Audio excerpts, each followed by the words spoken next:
ওনাকেও দেখা যায় তো এই যে ফার্স্টটা সরি 1 2 3 4 5 6টা। আসসালামু আলাইকুম রহমতুল্লাহ। জাপান হোয়াইট টেল ব্যান্থামের ডিম সাথে আছে হোয়াইট টেল ব্যান্থাম। আজকে মূলত মজার বিষয় হচ্ছে যে দেখেন এত ঠান্ডা পড়তে আছে, আমি এখনো খাবারের পর্দা উঠে নেই, বুঝতে পারছেন?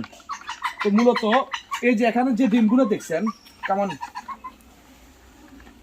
এই দেখেন এখানে কটা ডিম, একটা দুইটা তিনটা এই চারটা পাঁচটা ছয়টা ওনার ডিম, কিন্তু ওনাকেও দেখা যায় তো এই যে ফার্স্টটা সরি 1 2 3 4 5 6টা ডিম আমার হাতে আছে। আমি জাস্ট এটার মধ্যে যতগুলা হয়েছে আমি খামার থেকে ততগুলো আনছি। একটা মজার বিষয় কি জানেন, শীতকালে যখন আপনি মুরগি ডিম পাড়ে, গরমকালে যখন আমাদের বেশি তাপমাত্রা বাড়ি যায় তখন আমরা সাধারণত ডিমগুলো ফ্রিজে রাখি দিই, সংরক্ষণ করি, কিন্তু শীতকালে দিকটা আমাদের করতে হয় না। শীতকালে ফ্রিজে করে রাখতে হয় না। এখন যে পরিমাণ এগুলো ঠান্ডা, এই ডিমগুলো তো ফাটতে আছে।